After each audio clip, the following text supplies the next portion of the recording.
Madame, mademoiselle, monsieur, bonjour. Je suis très heureux de vous retrouver à notre émission La pensée et les hommes de ce matin et je vous remercie pour votre fidélité.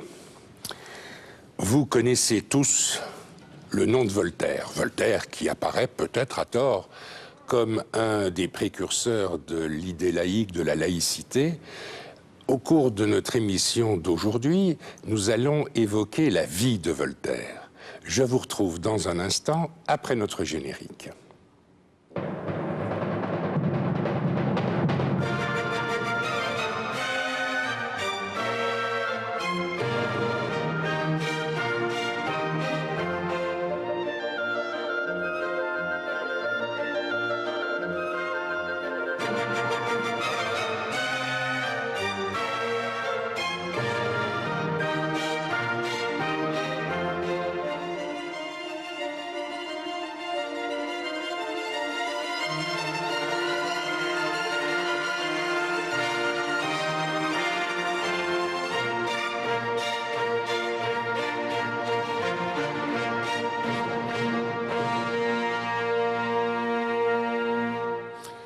Pour évoquer la vie, la biographie de Voltaire, mon invité à notre émission d'aujourd'hui est le professeur Raymond Trousson. Vous êtes Raymond Trousson, professeur émérite de l'Université libre de Bruxelles. Vous êtes membre de l'Académie royale de langue et de littérature française de Belgique. Vous avez écrit une biographie de Rousseau. Vous avez écrit une biographie de Diderot. Nous en avons parlé lors d'émissions précédentes de La pensée et les hommes. Et voilà que coup sur coup, vous publiez deux ouvrages sur la biographie de Voltaire. Un ouvrage intitulé Voltaire, publié à Paris aux éditions Talandier, et puis vous faites l'introduction d'un ouvrage qui porte sur la vie de Voltaire, mais qui est écrit par l'un de ses secrétaires, un certain Sébastien Longchamp, et l'ouvrage porte le titre « Anecdote sur la vie privée de Monsieur de Voltaire », ouvrage publié en 2009 aux éditions Champion à Paris. On dit du XVIIIe siècle qu'il s'agit du siècle de Voltaire, comme on dit du XVIIe qu'il s'agit du siècle de Molière. Est-ce que vous êtes d'accord avec cette expression familière, le siècle de Voltaire? Et en quoi, éventuellement, si vous êtes d'accord, cette expression peut-elle se justifier? Mais cette expression du siècle de Voltaire date du siècle de Voltaire lui-même. Voltaire a occupé le devant de la scène de 1718, lors du triomphe de sa première tragédie, Édipe, jusqu'à 1778, c'est-à-dire au moment de sa mort et du triomphe de sa dernière tragédie, Irène. Il a donc une célébrité qui est absolument exceptionnelle parmi ses contemporains. Il est le premier en tout, en tragédie, en philosophie, en poésie épique, en défense des droits de l'homme et de la tolérance. C'est en effet le siècle de Voltaire, et c'est ce qui explique qu'au XIXe siècle, un écrivain et critique, Arsène Housset, parlera en effet du roi Voltaire. Il est le souverain intellectuel de cette époque, c'est lui qui, de façon traditionnelle, caractérise un XVIIIe siècle laïque, rationaliste, épris de tolérance et de justice.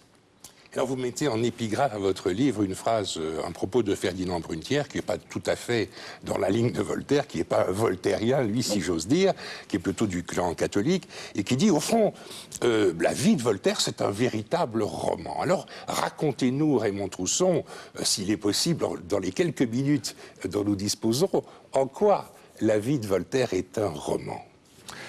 Il serait évidemment impossible de la résumer en quelques minutes.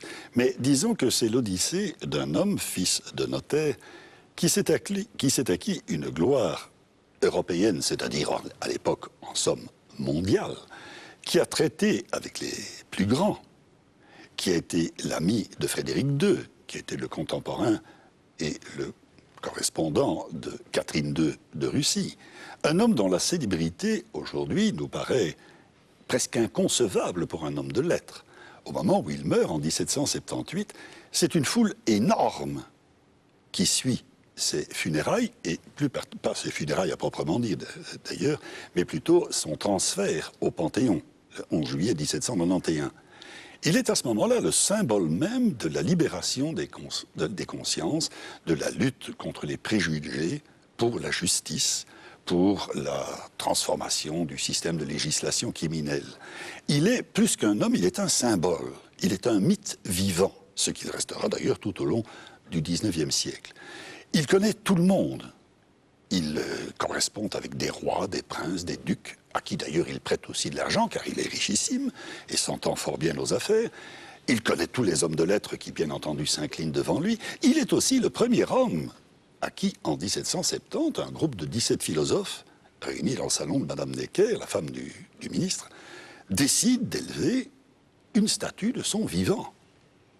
Et en 1770, effectivement, c'est le sculpteur Pigalle qui est requis de créer cette fameuse statue de Voltaire nu, qui apparaît comme une espèce de squelette décharné.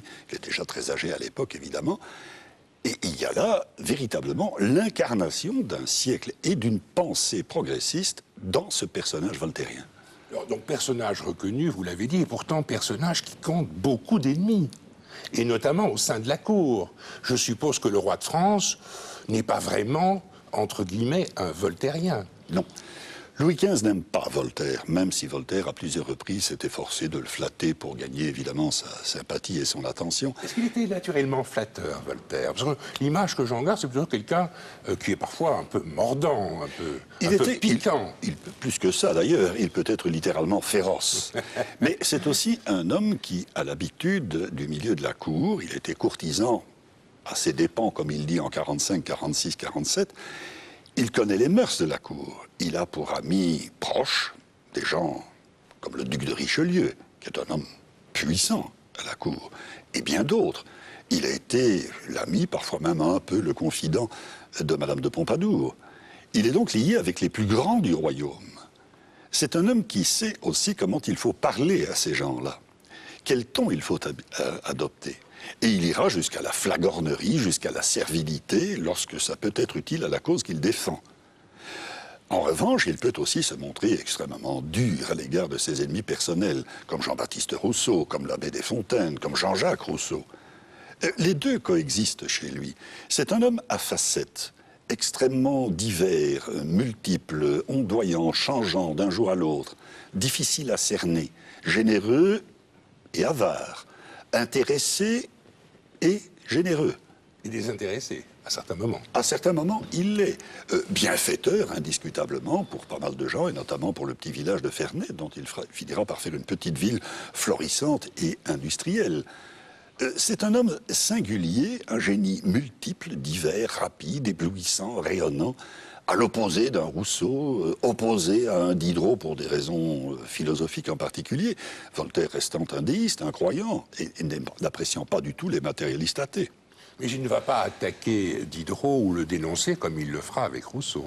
Non. Il est plus gentil, ou moins agressif, à l'égard de Diderot qu'à l'égard de Rousseau. Mais peut-être que Rousseau l'avait un peu cherché. D'abord, Rousseau l'avait en effet un peu cherché en décidant lui-même de la rupture en 1760 dans une lettre extrêmement brutale où il accuse Voltaire de corrompre les Genevois, ses compatriotes, et de le perdre dans l'opinion publique. En l'égard de Diderot, il éprouve des sentiments mêlés. Il n'aime pas beaucoup Diderot. Son génie est trop différent du sien. Voltaire est un homme de l'âge classique. C'est un homme formé par le XVIIe siècle, tant sur le plan de la pensée que sur le plan de l'esthétique. Diderot, c'est l'homme de l'avenir, qui crée des formes d'écriture, pensez à des choses comme Jacques le Fataliste ou le Neveu de Rameau, qui crée le drame bourgeois. Tout cela déplaît à Voltaire, qui est un classique. Et surtout, Diderot est un penseur matérialiste et athée. Or, il ne faut pas oublier que si, déjà au XVIIIe et surtout au XIXe siècle, Voltaire, généralement considéré par les catholiques, par exemple, et les dévots, comme un impie et un athée, Voltaire n'a jamais été un athée. Jamais. Et que vers 1770, lorsque se développe véritablement un matérialisme à large portée avec le système de la nature du baron d'Holbach, qui est un ami de Diderot, Voltaire, qui a combattu depuis des décennies les dévots et les catholiques et le clergé, ouvre un second front contre les matérialistes athées. Il est aussi hostile aux athées et aux matérialistes qu'il avait pu l'être aux cléricaux. Alors, vous avez dit en commençant, c'est un personnage très célèbre par ses pièces de théâtre, d'esprit racinien et de style racinien. Pourtant, c'est pas le Voltaire que nous connaissons. Je veux dire qu'on ne se précipite pas dans les théâtres pour aller assister, pour voir les tragédies de Voltaire. Le Voltaire que nous connaissons, c'est le Voltaire des grands combats, ou c'est le Voltaire du roman philosophique de Candide. Et alors, des combats qu'il a menés avec, me semble-t-il, beaucoup de courage, pour des causes qu'il croyait justes et qui touchent à la liberté de conscience ou à la liberté religieuse. C'est juste. Mais en ce qui concerne, par exemple, la tragédie, il est, au XVIIIe siècle, considéré comme l'égal de Corneille et de Racine. Encore que, après certains grands succès comme Édipe, comme Zaïre, comme Mérope, après Tancrède, après 1760, la réputation de Voltaire tragique décroît. Mais le goût au Parce que théâtre le goût change. Le goût a changé. Le goût change. S'installe peu à peu une autre forme de tragique. Le théâtre bourgeois. Le théâtre bourgeois, à la manière de Diderot, la comédie larmoyante. Voltaire n'est plus accordé à son temps. Il est décalé. Sur le plan du théâtre comique, il n'y a pas grand-chose à dire parce que Voltaire n'a jamais été un grand auteur comique. Ce n'est pas le tempérament de Molière, bien entendu. En revanche, il va connaître un succès prodigieux et qui se poursuit de nos jours pour des œuvres auxquelles lui-même n'accordait pas d'importance. Pense à Candide, par exemple. Ah, il considérait que ce n'était pas très important. Il appelait Candide une couillonnerie. Ah oui, c'est marrant. Ça. Et c'est dû au fait qu'à l'époque de Voltaire, le roman, le conte, le récit sont des genres considérés comme des genres mineurs. Il y a une échelle des genres. Tout en haut, le poème épique. Et Voltaire étant l'auteur de la Henriade, il est le Virgile, le Homère français. Puis vient la tragédie, et là il est l'émule de Corneille et de Racine.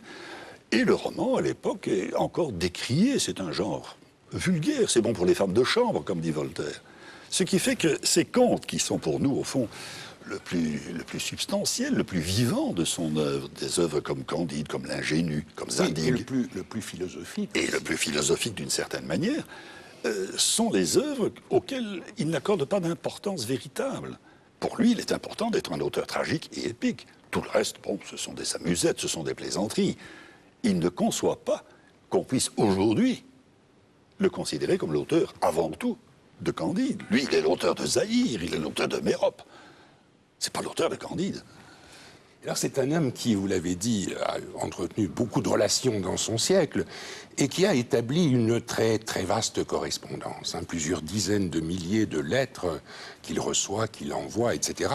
Il avait des secrétaires et l'un d'entre eux est ce fameux Sébastien Longchamp que j'évoquais en début d'émission. Alors qui est ce Sébastien Longchamp et quels sont les liens particuliers entre Longchamp et Voltaire ? Bien, Voltaire a eu au cours de sa longue vie de nombreux secrétaires, bien entendu, qui lui servaient généralement de copistes, puisqu'il fallait recopier ses manuscrits. 3 de ces secrétaires ont eu une importance particulière. Sébastien Longchamp, qui est chronologiquement le premier, de 1746 à 1750, puis Coligny, de 1751 à 1756, et enfin, de 56 à 78, Jean-Louis Wagnières. Ce Sébastien Longchamp, lui, était entré d'abord au service de la marquise du Châtelet, qui était l'amie et la maîtresse de Voltaire. Et il était entré à son service en 1746.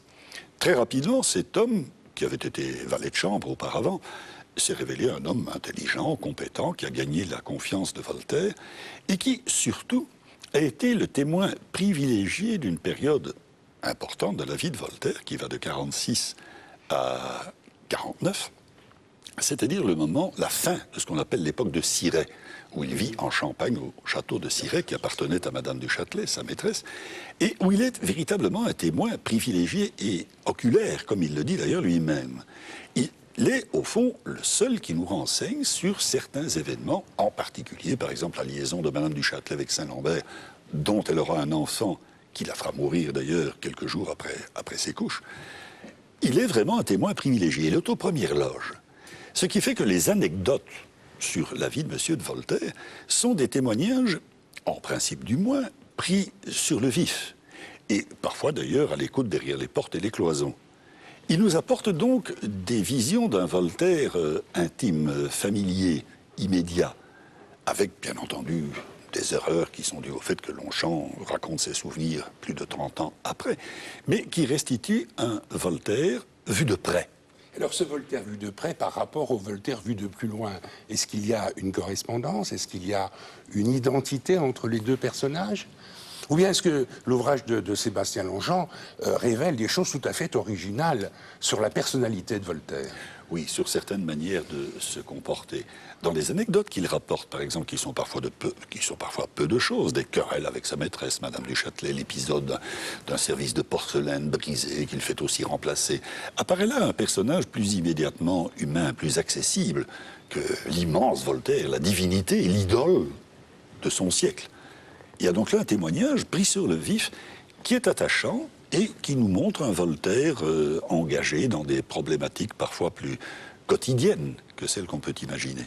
Il y avait une sorte d'hostilité latente et même parfois très prenante entre Madame Denis, qui est la nièce de Voltaire et aussi sa maîtresse, enfin bon, qui est très liée à sa vie, et Longchamp. Alors, que penser de cette situation? Disons que là, il y a à prendre et à laisser. Denis n'était pas spécialement fidèle à Voltaire, semble-t-il. Non, Madame Denis avait en effet un tempérament un peu exigeant, et Voltaire n'a jamais passé pour un étalon. Déjà, quand il était jeune, une de ses maîtresses, qui était une actrice, disait qu'il était un amant à la glace. Aïe. Donc il ne fallait pas attendre trop de lui. Ce qui était d'ailleurs le cas de Madame du Châtelet aussi, qui l'a trompé avec Saint-Lambert précisément pour cette raison-là. Vous nous dites quelque chose sur Voltaire qu'on n'imaginait pas. On le croyait au contraire très vigoureux, très fort, parce que sa pensée est forte et vigoureuse. Sa pensée est forte et sur vigoureuse. Sur le plan amoureux, il est plutôt en retrait. Mais n'oubliez pas que Voltaire est au fond né fragile et sera finalement fragile et grottant pendant toute sa longue existence. Oui, mais il dit tout le temps qu'il est malade, qu'il va mourir, etc. Mais il l'est. Il l'est sans l'être. Il n'a pas de maladie grave véritablement déclarée, mais il a constamment des faiblesses, des problèmes. Il souffre de l'estomac ou des intestins, ou sa vue lui donne des tracas. Il est constamment patraque, si vous voulez. Et puis il a contracté des maladies vénériennes. Non, il n'a pas contracté de maladie vénérienne, le pauvre. Il a accusé Rousseau d'en avoir eu, mais il n'en a pas eu. Et au fond, ce n'était pas un homme à fréquenter les prostituées. Il a eu quelques maîtresses qui étaient soit des femmes du monde, comme la présidente de Bernières, par exemple, soit des comédiennes, comme Adrienne Lecouvreur. Moi, j'ai un petit souvenir, il parle de prostituées bruxelloises. Oui. Vous voyez à quoi je fais allusion. C'est exact, oui. Lorsqu'il visite Bruxelles avec Madame de Ruppelmonde, en effet, on le célèbre, on l'accueille un petit peu partout. On lui montre l'église du Sablon, d'où il manque d'ailleurs de se faire virer parce qu'il chahute un peu pendant le service, et que c'est évidemment mal pris par les fidèles.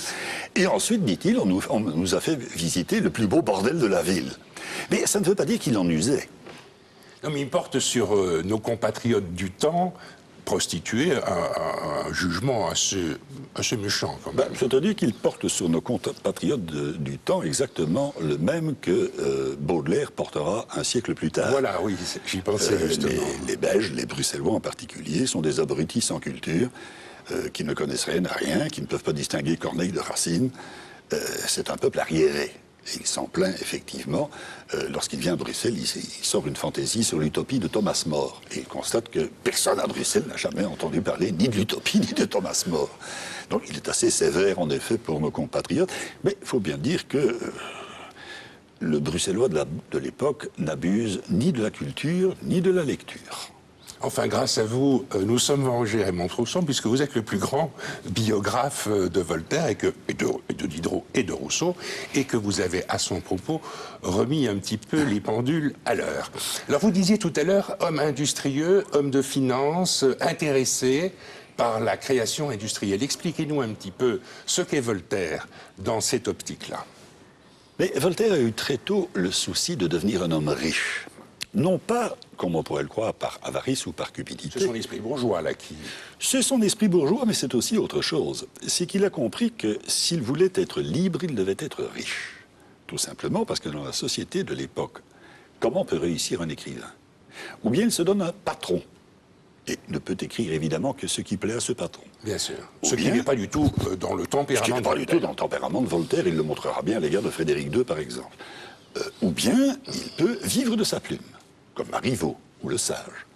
Alors il faut s'abrutir à écrire sans arrêt n'importe quoi pour gagner sa vie misérablement. Oui, Et les droits de la propriété intellectuelle, il faut le répéter, ne sont pas protégés comme ils le sont aujourd'hui. Il y a des éditions pirates en Hollande, des éditions pirates, et de plus, l'œuvre n'appartient pas à l'auteur. Il la vend une fois pour toutes au livret, et puis c'est tout. Donc il reçoit un forfait, et on n'en parle plus. Donc c'est pas en écrivant qu'il devient riche. Non, pas du tout. Ou alors, il faut choisir la troisième solution, celle de Jean-Jacques Rousseau, écrire et vivre pauvre. Or, Voltaire veut écrire et vivre riche. Parce que la richesse lui assure l'indépendance, la liberté. Il ne dépend de personne. C'est son premier mobile. Pourtant, il a reçu des pensions dans sa vie. Il a été pensionné par de grands personnages. Il a été pensionné, mais ce n'est pas du tout de là que vient sa richesse, ni d'ailleurs de ses œuvres. La plupart du temps, du reste, surtout pour les œuvres théâtrales, il abandonnait volontiers les droits, soit de publication, soit de représentation, aux acteurs ou à des amis. C'était des... Ah oui. Donc il avait ce genre de générosité. Absolument. Mais vous savez, il est richissime, Voltaire. Richissime. Or, il ne l'est pas devenu, bien sûr, par le commerce des lettres. Il a commencé très tôt en spéculant dans certaines loteries, la loterie de Pelletier-du-Fort, par exemple, puis en achetant des actions et en spéculant là-dessus. Et ensuite, il a très vite mis au point un système de prêts à des gens importants qui avaient besoin d'argent, comme le duc de Richelieu, ou même certains princes régnants, auxquels il prêtait de très fortes sommes en échange de rentes viagères. Ce qui, avec le temps, lui a permis d'accumuler une fortune absolument considérable. Voltaire est un homme assez riche pour prêter à des souverains. Ah oui. Et les emprunteurs remboursaient. Parce que les grands personnages peuvent, sur ce plan, se faire tirer l'oreille. Effectivement, son ami, d'ailleurs, le duc de Richelieu, se fait assez souvent tirer l'oreille. Et les personnages les plus en vue, les plus aristocrates, sont souvent ceux qui se font le plus tirer l'oreille. Ils se sentent protégés par la cour. Et qu'il est difficile de secouer. Ce qui fait d'ailleurs que, dans certains cas, Voltaire avait l'adresse de faire passer les contrats de prêt au nom d'un homme de paille qui, pour lui, pouvait secouer sans engager Voltaire. Alors, vous nous révélez le portrait de Voltaire boursicoteur qu'on n'imagine Oui, pas. bien sûr. Par contre, il n'a pas donné dans le système de l'eau. Il n'a pas souscrit à l'eau. Il a d'emblée considéré que cette espèce de fièvre spéculative où les actions passaient de 1 à 100 du jour au lendemain était quelque chose d'extrêmement risqué et dangereux. Or, Voltaire est un homme d'affaires avisé. Il tient ça certainement de ses origines bourgeoises lointaines, de son père qui était notaire. Il est prudent, il spécule à coup sûr, et il place ses fonds avec beaucoup de sagesse. Et, par exemple, il place des fonds dans la Compagnie des Indes, qui est une des grandes compagnies de commerce et de navigation de l'époque. Il sait ce qu'il fait. C'est un homme qui sait compter. Il peut être généreux, donner de l'argent à poignée, mais en même temps, il exige ce qui lui est dû. C'est un homme d'affaires, et remarquablement avisé, comme le sera d'ailleurs Victor Hugo au siècle suivant.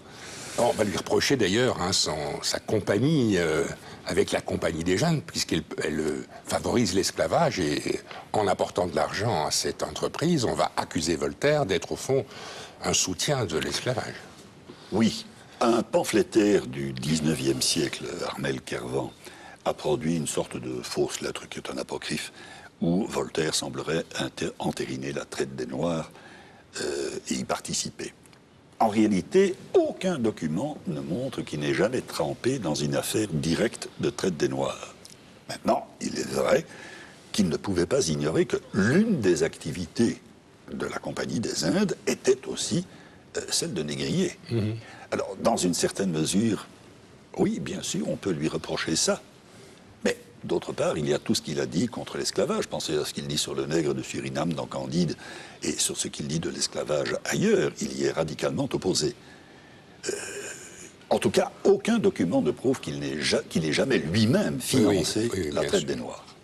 Alors vous, Raymond Trousson, qui connaissez la vie de Voltaire dans les coins et les recoins, quelle serait l'anecdote qui vous paraît la plus révélatrice dans l'existence de Voltaire pour le personnage Voltaire?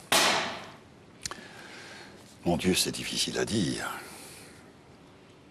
C'est difficile à dire parce qu'il y en a tellement.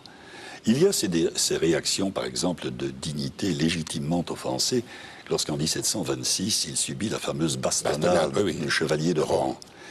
C'est le moment où Voltaire, qui a, depuis longtemps d'ailleurs, fréquenté des aristocrates, le duc de Sully, le prince de Conti, le marquis de Villars, etc., a pu un moment, par son génie, se croire l'égal de ces hauts personnages. Or voilà qu'un jour, il se prend de querelle pour une bêtise avec ce chevalier de Rohan, qui était d'ailleurs un personnage médiocre, méprisable et dégénéré, et le chevalier le fait bastonner. Parce qu'on ne se salit pas les mains avec un Arouet ou un Voltaire. Un poète, c'est fait pour être rossé. C'est dans la tradition. Le poète fournit l'échine, l'aristocrate fournit le bâton. Les jeux sont à égalité. Et c'est soudain ce qu'il décrive, ce qu'il découvre, c'est que tout son génie ne fait nullement de lui l'égal de ces grands seigneurs. Il en gardera toujours une profonde blessure, parce que c'est une humiliation qui nie son génie, qui nie sa personnalité, qui lui fait comprendre ce qu'est aussi cette société inégalitaire. Ce qui ne veut pas dire qu'il faille faire de Voltaire, comme on pourrait le penser de Rousseau, un révolutionnaire.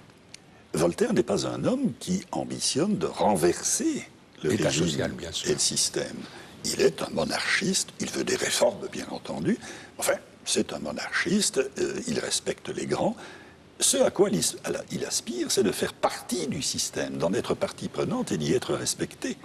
C'est bien pourquoi il est si content lorsqu'il achète le domaine de Tournai qui appartenait au président de Brosse, mais dont la propriété conférait le titre de comte, propriété qui jouxtait celle de Ferney, qu'il avait achetée en 1759.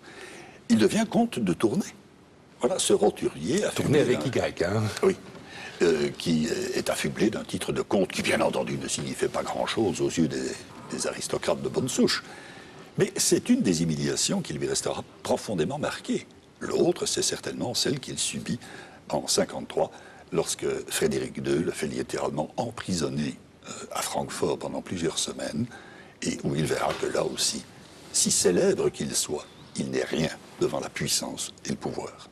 Eh bien, merci Raymond Trousson de nous avoir parlé de Voltaire à notre émission d'aujourd'hui. Je vous rappelle que vous êtes l'auteur d'une biographie intitulée Voltaire, publiée à Paris aux éditions Talendier. Et vous avez fait l'introduction d'un ouvrage, Anecdotes sur la vie privée de Monsieur de Voltaire, de Sébastien Longchamp.